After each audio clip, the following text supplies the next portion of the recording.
About 6 months ago, we launched the beta version of our video game reseller app called OneUp. It was a tool that allowed other video game resellers to flip their inventory to us quickly and easily for great prices. And for the first few months, I was updating you guys a lot on all the features that were breaking and the headaches that were coming up and the crazy reality of trying to start an app, which I had never done before. But in the last few months, I've gone pretty much silent on the subject. I haven't been giving any updates at all, haven't been talking about it on the channel, and it's led a lot of followers to ask, Caleb, what gives? What's been happening with OneUp this summer? Is it profitable? Is it floundering? Why haven't you been talking about it? And today I think I owe you guys an answer for all of those questions and more. And to do that, I think we need to start with some numbers.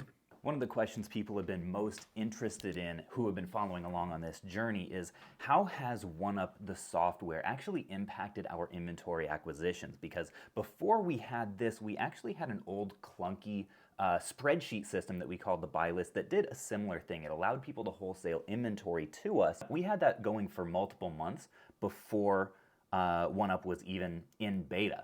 So you guys can see here from this very fancy spreadsheet that I made that in January, before any of this was live, we had about 49 batches sent to us and total payouts of $52K. In February, when it had just launched in beta, that bumped up to $65K because we were, or 65 batches because we still had the old buy list system in place at that time, and our total payouts went up a little bit to $59,000. April, we launched publicly, and that's when things really started to take off in terms of people sending stuff to us. So you can see our batches went up to 108.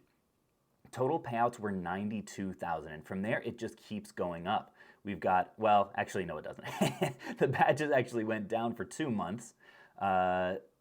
This could be due to like changes in price fluctuation or people who like had an initial trial period. In July, we increased a decent number of prices and also did some more marketing, and our batches were at 137 payouts all the way up at 144,000. Now, you may be thinking, wow, Caleb, that seems like a wild success, congratulations. But the reason that 3 of those cells are red is because these 3 months, we were actually not profitable. Now you might be asking, Caleb, how is that possible if you're paying out so much money for inventory that's all supposed to be making you money on Amazon? And there are actually 3 reasons. One is that we still have fairly high development costs. We're not just sitting on this software and kind of coasting until it becomes profitable. I'm reinvesting constantly because I want OneUp to be the easiest, simplest, fastest, best way to get really good prices on your video game inventory that fits our condition guidelines. I don't want it to just kind of sit at a minimum viable product level. I want it to keep growing. So our dev costs have stayed higher currently than they will be in the future. The second reason is just because you're paying out a lot of money in a given month doesn't mean that your sales on the back end, our Amazon sales, will go up proportionally, at least not immediately. Because when you're sending stuff to Amazon, it'll take them a couple weeks to process that inventory. It'll go live, and then, only then, will it have the opportunity to sell. And once it does sell, it'll probably be a couple weeks before you get paid out on that. So the cash flow is a little bit delayed coming back. And then the third reason, and I'll give you guys some examples of this later, is that I'm honestly just not that good yet at setting our prices. And in June and July especially, we were buying a lot of games at prices that were either too high, too many items, we were paying more than we should have, either because it was going to take those items a significantly longer time to sell and for us to recoup that money, or because it was eating into our margins. And I'll give you guys some specific example of those in a little bit. But that comes back to our main question of, Caleb, why haven't you been talking about OneUp for the last few months? And the reason is that up until now, our primary constraint has not been user growth, it's been cash flow. Not cash flow in a sense that I'm worried about getting people paid, but that I don't want the amount of money that we're paying out to be higher than or even close to what we're getting from our Amazon sales.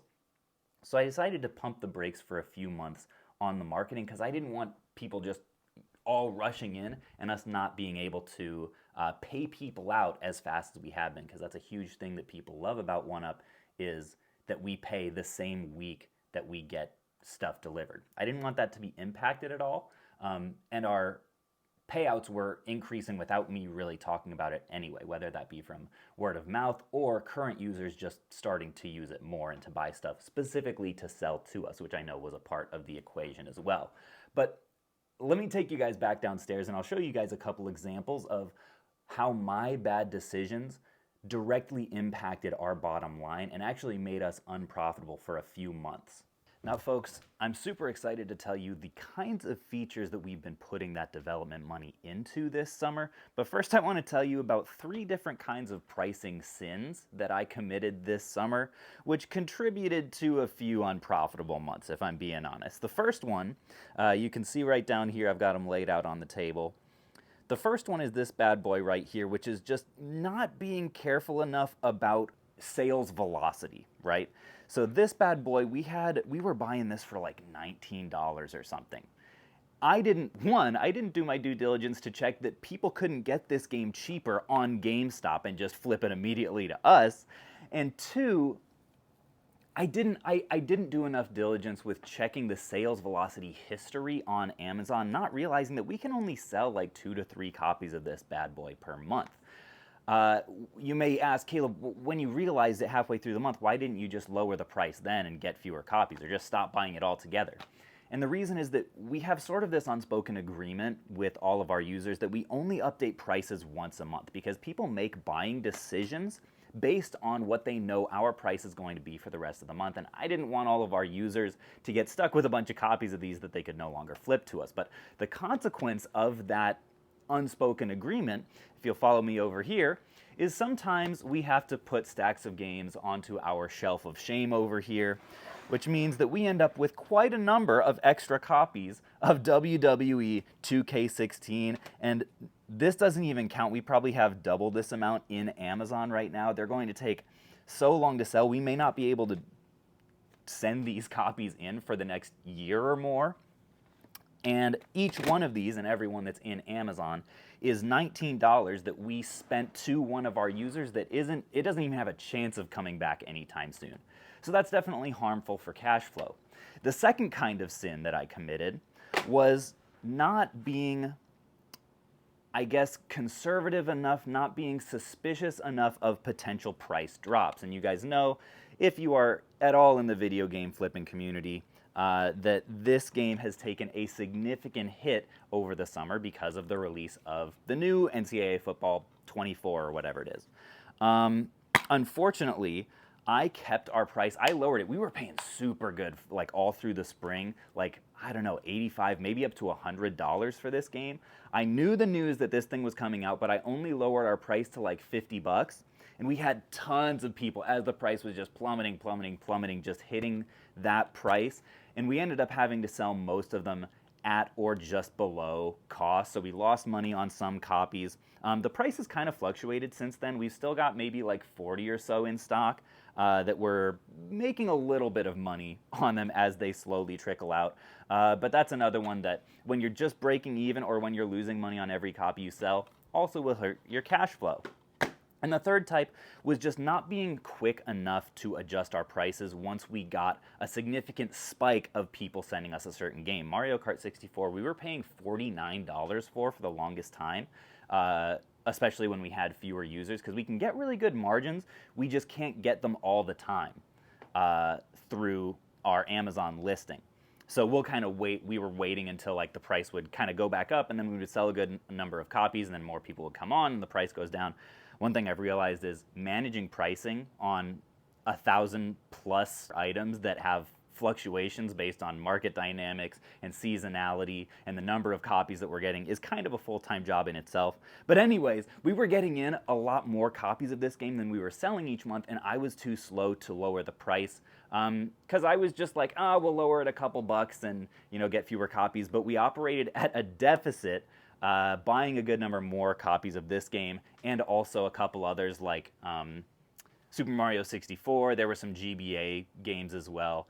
And that also hurts cash flow because every additional copy of this we were buying, I had no shot of selling at our current rates for the next few months. And to this day, we're still paying, I think, like maybe 40 bucks a piece for these, which is a great price. It's like maybe 80 to 90% of price charting value.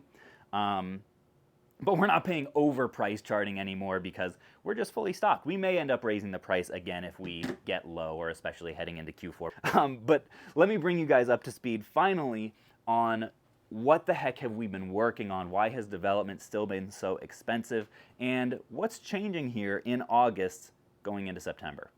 All right, but enough nonsense, enough teasers. What the heck are the features that I'm actually talking about that I'm so excited about? I feel like I've been out of breath this whole time. I need to take a chill pill here.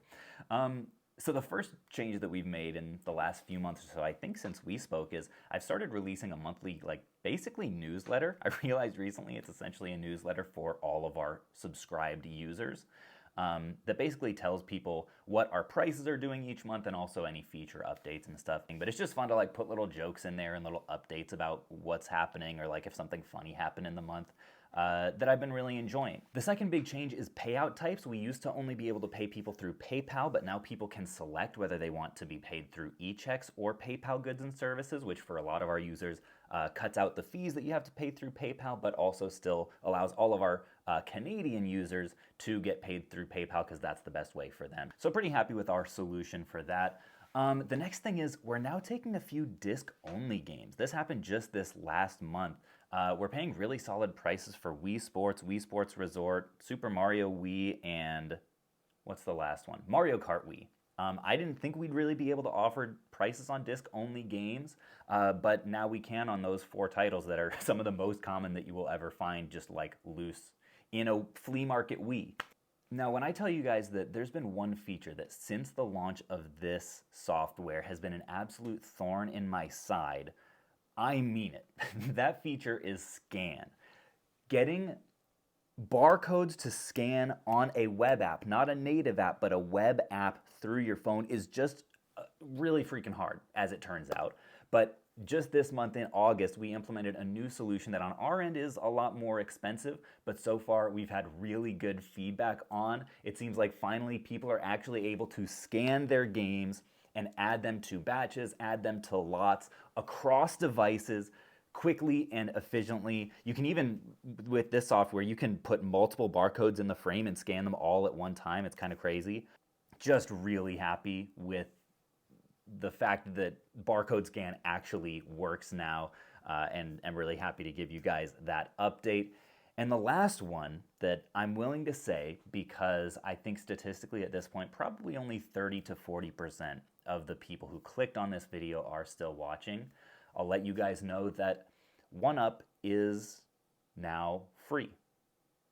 Not just a basic account, but all of our features and access to Quick Flips, our service where you can send us stuff, used to cost $25 a month, and then if you sold us enough stuff, you could unlock a free subscription. Now it is free to all users. Now, you may have a couple questions. One is, Caleb, why are you saying, like, why didn't you just title this video OneUp is free? That's like that's a big announcement. I'm sure users would be happy about that. And the reason is we want to increase the number of batches that we're getting gradually rather than like all at once, because we want to be able to give every batch that people are sending us the attention that it deserves and the quick payouts.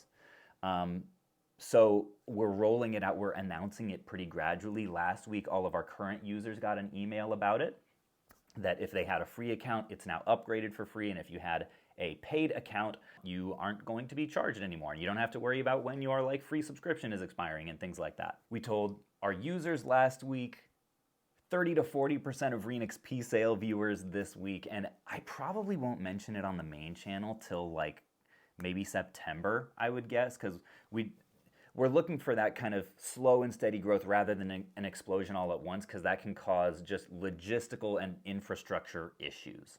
And the second question you might have is, Caleb, how did you come to that decision, and what impact will that have on the business side? And the answer is, one thing that I've been learning a lot recently, I heard this quote that most problems in business can be solved by talking to your customers more. And this summer has been a huge talking to customers summer for me. The first round of that was back in May or June when I sent an email to every single user who had ever canceled Premium OneUp and asked them, hey, why did you cancel? Like, would you do me one final favor and just let me know what's the biggest thing that I can fix about this? And by far the most common response, it wasn't people saying scan sucks or your prices are bad or I had a bad experience. It was people saying, hey, I only use this every like 2 or 3 months, and I can't justify paying for something every month for something that I'll only use once every quarter or so. And I thought that was super reasonable, and that got my brain thinking of, okay, what is some sort of, like, could we introduce maybe another tier that has like lower prices, but it's totally free for people to use so that we could kind of compensate for the lost revenue? And it got my wheels turning of how can we get these like casual or infrequent users back? Because that's what almost all of them said. I had another round. Once that I had kind of formulated it, I was like, okay, we could have this multi-tiered system, and the basic free is like prices that are 80% of like what our most premium prices are, and that's what you get by like subscribing, and we'll have an annual subscription rather than blah, blah, blah. It was needlessly complex. And I sent an email to all of our current premium users, or people who had unlocked some level of free membership of premium, and was like, hey, what do you guys think about this? And about half were like, cool, that sounds great. And half were like, I don't really like that because it kind of feels like you're charging us again and charging us more for what we've already gotten for free, and that doesn't feel good. And I was like, yeah, you know what? That makes sense. So ultimately, I had to come to the decision of, in order to keep our current premium users, our best users happy, and also be able to get back those more casual like collectors or part-time flippers or hobbyists or whatever, the simplest solution is just to make the thing free. And there were two reasons I didn't want to do that initially. One is because when you lower any price gates to entry, you do invite people who have bad intentions, people who are like sending us broken stuff or stuff that obviously doesn't comply with our condition guidelines. And I know we're going to be opening ourselves up to more headaches, and that is definitely the biggest drawback. So we'll have to be a little bit more, we'll have to put some infrastructure in place with potentially banning users if we get some folks that are trying to be scammy, or just maybe additional user education that makes it harder to just click through all of the slides of what condition we're looking for. That's something that we'll likely have to solve for. And then the second reason was just the lost subscription revenue, which ultimately was only bringing in maybe $2,000 to $3,000 a month because the majority of our most consistent users had already unlocked a free subscription anyway. And the biggest drawback is it added a lot of complexity to our back end of people asking, hey, like, do I have the free membership, and like, should I cancel through Stripe, and how long does that last, and wait, I just got charged but I wasn't supposed to. And ultimately, I think we're going to end up doing a good bit more in additional profit from inventory submissions with the totally free model to more than compensate for that. So I'm not really concerned too much with the lost revenue on the subscription side. By the way, I know it's confusing. I call it an app, but it's actually a web app. So you don't get it on the App Store. You get it by going to one-up.app. I'll put the link in the description too, and you can set up an account that way. The only other big thing that I have to announce for you guys for now is that we are experimenting with lowering our batch minimums from $300 to $200 to just make OneUp more accessible for all kinds of resellers. But it's a lot of changes, and I think a lot of quality of life improvements for users that have happened in the last few months. I just haven't been talking about it because we're trying to go for more of that slow growth model. But if you've made it this far, you're probably at least relatively invested. And so I just wanted to say I really appreciate everyone who has stuck with this. The way that I sign off on pretty much every update email I give is something like, thanks for believing in us, because the reality is OneUp is still a scrappy startup that, you know, I'm making all kinds of mistakes with and has, you know, various bumps in the road and headaches that users and we have to deal with together. So I'm just really grateful to all the people who have taken a bet on us and are using our service and sending us expensive video games. And I don't know, it's a pleasure to work with you guys. The last question I want to answer is, what is August looking like? Because you made all of these mistakes earlier in the summer with your pricing model and this and that. Is that actually going to be fixed? Is cash flow going to be better? And I'm very happy to say that it's August is currently on track to be one of our most profitable months yet on the resale side. Obviously, the software is still taking a good chunk out of that, but I anticipate that overall we'll probably have a bit fewer and lower average value batches this month, maybe more in the 90 to 100 range, but all of the money that we are not spending is on games that we probably shouldn't have been buying in the first place, like the NCAA 14s or high price Mario Karts or WWE 2K16s that were going to sit for a long time anyway. So very optimistic for features, for cash flow, and just for user enjoyment of OneUp. And if things go well, I should have another pretty exciting update for you guys in September. So stay tuned for that, and thanks for believing in us.